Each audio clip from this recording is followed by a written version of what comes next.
Sveiki atvykę į mano biurą. Šiandien aš jums papasakosiu apie savo darbo vietą, mano šturmano darbo vietą. Parodysiu daugybę įvairiausios įrangos, įrankių, mygtukų, kurie yra sportinėme Toyota Hilux, dar vadinamame juoduoju vanagu arba Black Hawk bolide. Visų pirma, apžvelkime bendrą erdvę. Kaip matote, neturime per daug vietos, dėl to viskas turi būti sudėliota labai ergonomiškai. Ergonomiškai tai reiškia patogiai. Lenktynininkai ir vairuotojas saugo saugos lankai. Jie yra ganėtinai nepatogus įlipti, išlipti, bet tai yra labai svarbu gyvybei ir saugumui. Taip pat mes turime sportinės sėdynės, tai vadinasi ergonominės sėdynės, arba realiai tu įkrenti į jas visiškai kaip į tokį bliūdą. Jos tave apgaubia iš visų pusių, tu turi 6 taškų saugos diržus, tai reiškia, kad 2 diržai yra tarp kojų, 2 diržai yra ties dubeniu ir 2 diržai atkeliauja per pečius žemyn. Visi jie susisega į vieną mazgą. Labai stipriai prisitvirtina, užsitraukia ir lenktynininkas yra, tiek šturmanas, prispaustas prie sėdynės tam, kad jie būtų saugus. Jeigu mums reikia išlipti arba greitai evakuotis iš automobilio, vienas pasukimas, visi diržai atsileidžia, mes esame laisvi ir nepriklausomi. Viskas yra taip apgalvota, kad net jeigu teorinė tikimybė esant, kad neatsisega diržas, šalia mes privalome turėti specialius peiliukus, kurie lengvai nusiima, tam, kad galėtume reikalui esant nupjauti diržus ir greituoju būdu išsilaisvinti iš automobilio, kuris galbūt skęsta, galbūt dega arba dar kažkas jam atsitiko. Jeigu automobilis dega, mes turim nešiojamą gesintuvą, taip pat turime stacionarę gesinimo sistemą, kurios balionas yra už šturmano sėdynės. Šioje sistemoje yra išvedžiota daugybė vamzdelių po visą automobilį ir tam tikrose taškuose, kurie potencialiai gali būti pavojingi, yra purškiamos specialios putos. Jis aktyvuojamas yra arba iš automobilio išorės parodytos mygtuku E, tai reiškia extinguisher, arba ekipažas gali pasiekti aktyvuodamas šį jungiklį. Vairuotojas ir šturmanas komunikuoja tarpusavėje. Suprantama, kad sportinis automobilis turi daug garso. Pagal techninius reikalavimus jam yra leidžiama iki 110 decibelų. Tai pakankamai garsiai rėkiantis daiktas. Tokiu atveju automobilio viduje mes nesusikalbėtume, turint galvoje, kad ant galvos yra šalmai. Arba pervažiavime tarp greičio ruožų mes turime specialias ausines tam, kad galėtume drauge kalbėtis su šturmanu. Kaip tai veikia? Ausines arba šalmą mes dedamės ant galvos, pasijungime jungtimi, turime specialų įrenginį, kurį mes vadiname interkomu. Jame galima garsinti, tildyti ir net ir garsiai rėkiančiame automobilyje mes su šturmanu galime kalbėti pustoniu, tai reiškia labai negarsiai. Kadangi mes turime būti pasiruošę visiems gyvenimo atvejams, suprantame, kad technika kartais paveda. Tokiu atveju mes turime atsarginį pasikalbėjimo interkomą ir jeigu neveikia šitas, mes atjungiame standartinį ir jungiamės prie atsarginio. Mes vėl turime ryšį.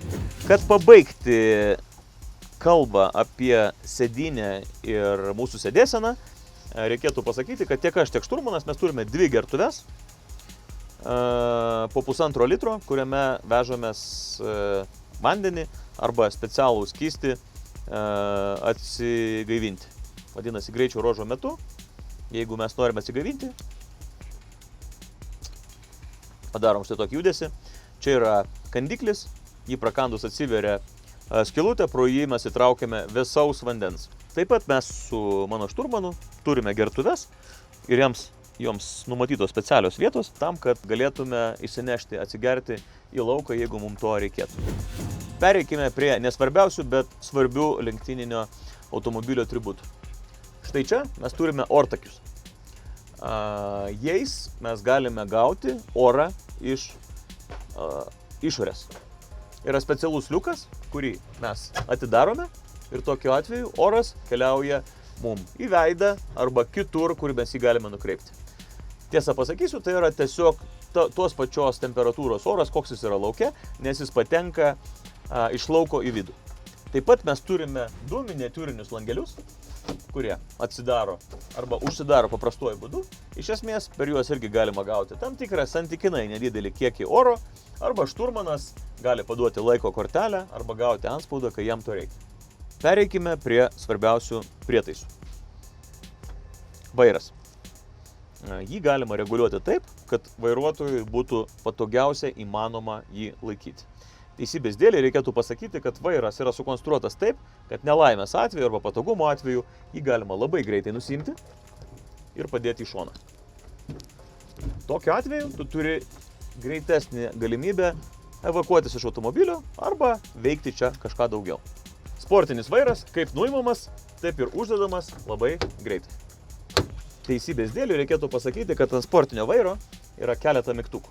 Tai šios specifikacijos automobilioje jisai turi speed limiter arba greičio ribojimo mygtuką, kurį greičio ribojimą paruošia mano šturmanas ir kada mums reikia važiuoti tam tikrų greičių, Dakaro atveju tai 30, 50 arba 90 km/h greičiu ir jokių būdų ne kilometrų daugiau, aš spaudžiu šį mygtuką, sistema aktyvuojasi ir mes kažkokį atstumą važiuojame maksimaliu leistinu greičiu ir ne kilometro greičiau.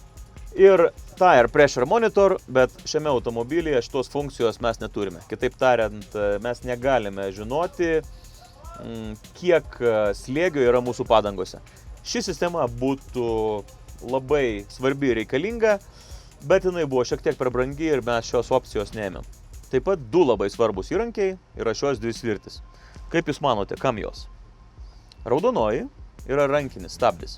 Kitaip tariant, šis stabdymis naudojamas tada, kada mes norime greitai apsukti automobilį aplink savo ašį.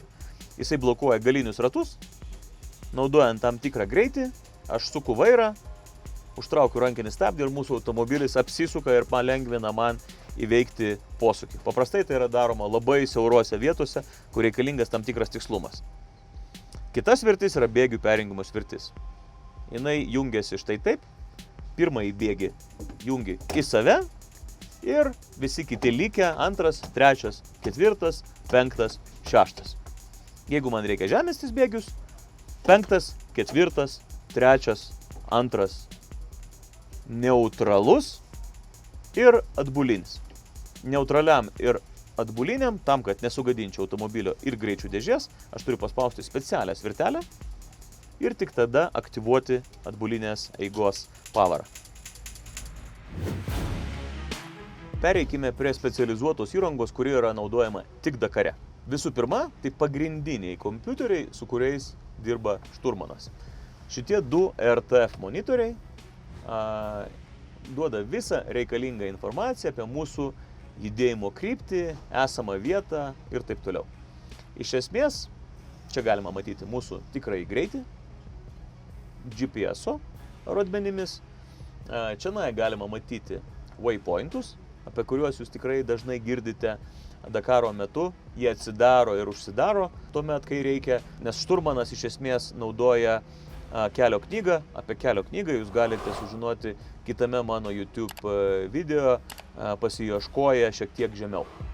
Jeigu šturmanas turi 2 RTF monitorius, iš esmės tik vienas yra privalomas, mes įmame 2, tam, kad jeigu vienas staiga nustotų veikti, arba Sebastianas turi tenai 2 skirtingas informacijas, tai aš kaip vairuotojas irgi turiu vieną nedidelį RTF monitoriuką, kuriame aš galiu matyti realų greitį pagal GPS-ą, kuriame aš galiu matyti azimutą, tai yra kokia kryptimi mums reikėtų važiuoti, ir kartais aš matau kryptį link punkto, jeigu mums ją leidžia matyti organizatorius. RTF sistema turi vieną dar labai svarbią funkciją. Jinai vadinasi Sentinel.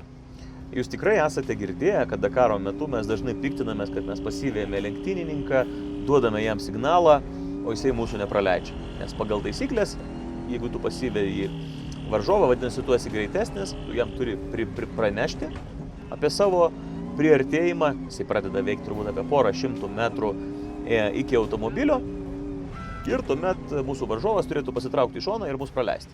Tai tam turime šį geltoną mygtuką.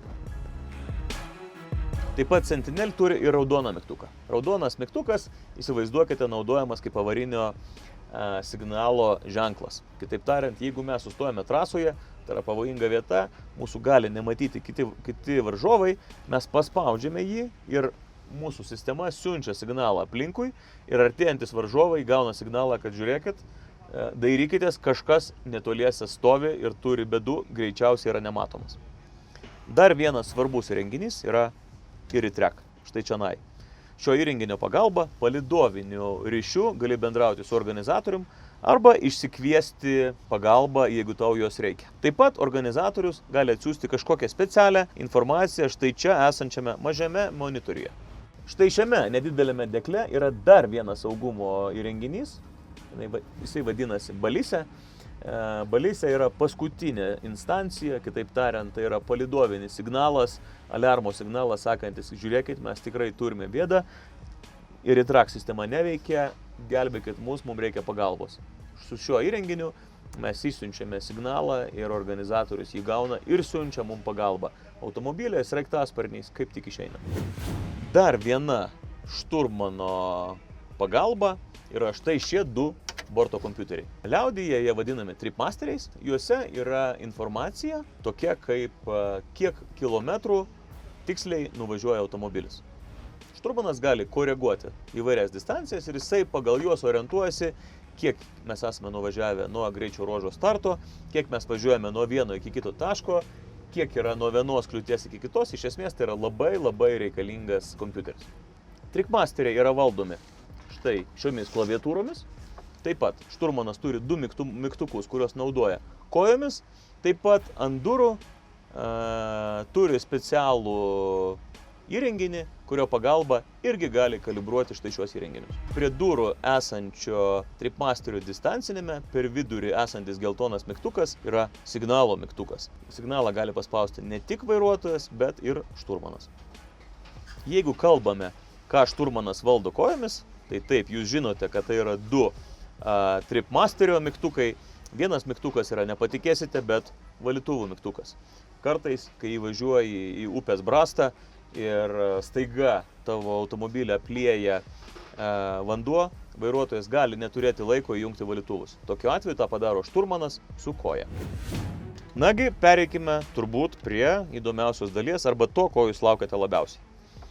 Ką reiškia šitie monitoriai ir mygtukai automobilio centrinėje konsolėje? Na, visų pirma, mes turėtume įjungti elektros energiją ir padaryti taip, kad šis žvėris atsibustų. Mes įjungėme visas elektroninės sistemas ir jūs pamatėte, kad turime du monitorius. Vienas monitorius yra vairuotojo monitorius, jame yra pati pagrindinė informacija apie automobilio būseną. Pagrinde per patį centrą tai yra bėgių perjungimo indikatorius, kuris sako, kurį bėgį aš šiuo metu naudoju. Taip pat jisai turi variklio temperatūros rodmenis, tepalo spaudimo, variklio sukių skaičius, kuro arba degalų spaudimą sistemoje, pasako, koks yra stabdžių balansas, koks yra šiuo metu mūsų greitis ir kokia yra variklio tepalo temperatūra. Pagrindinis monitorius turi daug informacijos savyje ir iš esmės čia mes rasime visiškai visą informaciją apie automobilį. Iš esmės kiekvienas daviklis, o jų čia yra šimtai, turi savo sąsajas, turi savo žemėlapį ir čia mes galime surasti praktiškai visą informaciją ir mes galime žinoti, kaip veikia kuris agregatas, ar jisai veikia, ar jisai turi netinkamas apkrovas. Iš esmės šiuolaikiniai automobiliai yra labai išmintingi, čia yra labai daug informacijos. Šitie du mygtukai, vienas yra degimas, kitas yra jungti starterį arba užvesti variklį. Šalia esantis mygtukas yra priekinis šildomas stiklas. Priekinis stiklas yra šildomas ir ypatingai upes šturmuojant, brastas įvairias, tai būna, kad labai užtraukia garai priekinį stiklą, tai reikia, kad jisai pradėtų šilti viduje ir tada tas rūkas išsisklaido. Kitas mygtukas, brake pump. Šis automobilis turi ne tik orų, bet ir skysčių šaldomus stabdžių suportus. Tai arba sistema įjungia varikliukus, kurie gainioja vandenį, arba gali įjungti pilotas. Tire Press Display. Iš tiesų ši funkcija nėra instaliuota, jinai kainavo per brangiai, bet iš esmės yra galimybė matyti, kiek oro pas tave yra padangose. Aš apie tai pasakojau. Alarm reset, tai reiškia, kad jeigu ekrane metamos tam tikros klaidos, tu gali paspausti mygtuką ir tada jos išsitrina. Jeigu klaida išlikusi ir kažkoks nesklandumas yra automobilė, tas klaidas mes toliau. Master override arba iš esmės šie blokai veikia kaip saugikliai automobilyje, bet yra mygtukas, kuris paima ir visas sistemas tiesiog padaro taip, kad jie neveiktų kaip saugikliai. Ten sudegs kažkokia detalė sudegs, bet kad tu galėtum atvažiuoti iki finišo. Tai yra toksai mygtukas. Tuomet mygtukas, kuris jo nereikia spausti, bet jisai užsidega lemputė, tai yra kai įjungiama blokiruotė dėžės, tai yra centrinė blokiruotė. Tuomet kiekvienas normalus automobilis turi signalą. Signalas yra ir pas šturmaną, ir pas mane ant vairo, ir dar vienas papildomas mygtukas čia konsolėje. Taip pat mes turime specialias priešrūkinius lempas, žibintus, tam, kad per rūką atvažiuojantis dalyviai, ne per rūką, per dulkes, kad jie turėtų galimybę pamatyti iš tiesų labai ryškią raudoną šviesą. Taip pat 3 mygtukai cruise kontroliai. Iš esmės mes važiuojame pakankamai nemažai bendro naudojimo keliais, tai tu gali užstatyti tam tikrą greitį ir iš tiesų tada yra labai patogu, nereikia laikyti akceleratoriaus pedalo ar palaikyti vienodo greičio. Įdomus mygtukas yra map. Iš esmės šiame automobilyje yra net 4 skirtingos variklio valdymo programos, kuriomis tu gali, naudoti savo automobilį įvairiomis sąlygomis.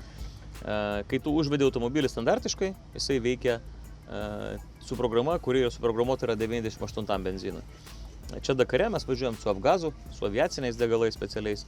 Tam yra kita programa ir vieno mygtuko paspaudimu arba 2 mygtukų paspaudimais aš galiu pakeisti, nustatymus ir naudoti vieną, kitą arba trečią programą.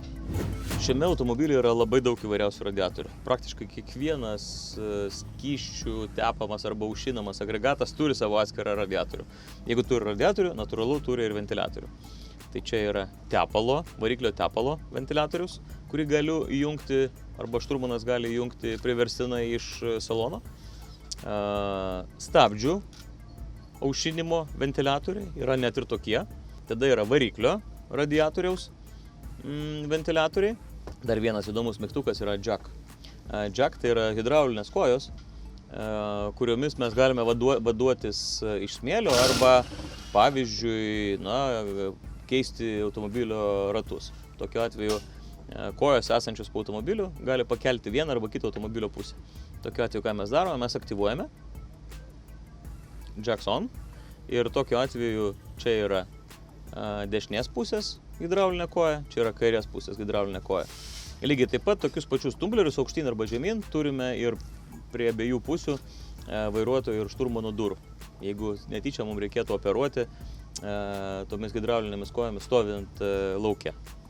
Bolido bake yra 2 aukšto spaudimo siurbliai degalų ir 4 žemo. Iš esmės šių mygtukų pagalba mes galime keisti, veikti vis kitus siurblius. Tai irgi yra daroma tam, kad mes nesustotume važiuojant jokių būdų.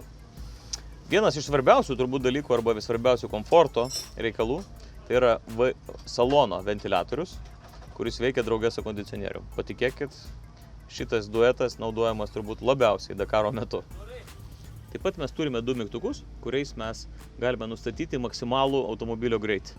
Tai yra nedaugiau 29 arba 30 km/h, nedaugiau negu 49 arba 50 arba nedaugiau negu 88. Pas mus taip yra sukalibruota, tai reiškia, kad nedaugiau negu 90 km/h greičiu.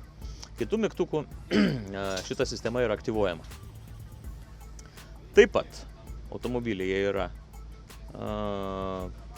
ventiliatoriai, netgi aušinantis amortizatorius, trikampis, kitaip jisai vadinasi avariniais turbūt žibintais, mirksiukai visuose 4 automobilio kampuose, galimybė šviesinti arba tamsinti ekranus, tai yra svarbu turbūt kuomet tu važiuoji arba dieną, arba naktį, kad gerai matytum. Na ir, sakysim, galimybė keisti pagrindinio monitoriaus langus, kur yra surašyta visiškai visa informacija. Praktiškai visi davikliai yra, visų daviklių duomenis mes galime matyti būtent čia. Na, turbūt aš jums nepapasakojau visko apie šio automobilio galimybės, turint galvoje, kas yra jo salione. Bet turbūt didžiąją dalį jūs tikrai supratote, kaip viskas veikia. Pabaigai, kaip jūs galvojate, ar Toyota Hiluxas, neturintis galinio stiklo, turi atbulinio vaizdo veidrodėlį? Galvojate, kad neturi? Klystate, turi. Štai čia mes turime monitorių, gale mes turime kamerą ir jisai puikiai veikia šitas derinys monitoriaus ir kameros kaip atbulinio vaizdo veidrodėlis. Labai svarbus reikalas, nes norint važiuoti atgal, o Dakaro metu taip nutinka pakankamai dažnai, geriau būti neaklam ir šį vietą matyti. Tai va, tai tiek šį kartą ir iki greitų kitų video. Jūs ką tik peržiūrėjote mano video. Jeigu norite sužinoti dar daugiau įvairios Dakaro informacijos ar šiaip visokiausių nuotykių, prenumeruokite štai čia. Ačiū, kad žiūrėjote.